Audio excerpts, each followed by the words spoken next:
স্বাধীনতা অর্জন করা যত কঠিন, রক্ষা করা তার চেয়ে বেশি কঠিন। সংগ্রাম আমাদের শেষ হয়ে যায় নাই।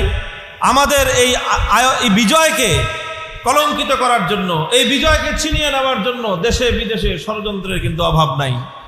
কাজেই আমাদের সকলকে সোচ্চার থাকতে হবে।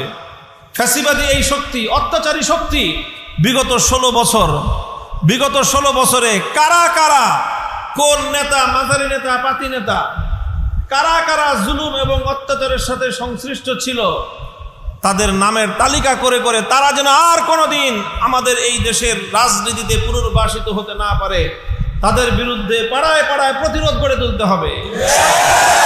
গ্রামে গ্রামে প্রতিরোধ বাহিনী গঠন করে ওই পরাজিত জালিম শক্তিকে রুখে দিতে হবে।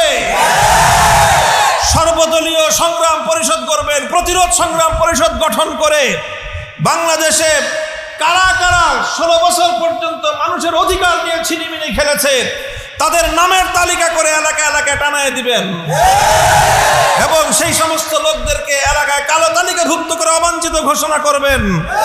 তারা যেন আর কোনোদিন কোনো ছুতা এলাকায় প্রবেশ করতে না পারে।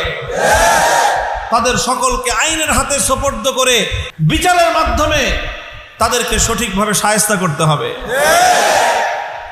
এ দায়িত্ব যদি আমরা পালন করতে পারি তাহলে আমরা আশা করতে পারি আগামী দিনে একটি সুন্দর, সমৃদ্ধ, সাম্যের, ইনসাফপূর্ণ, ন্যায় বিচারের একটি বাংলাদেশ আমরা দেখতে পাবো।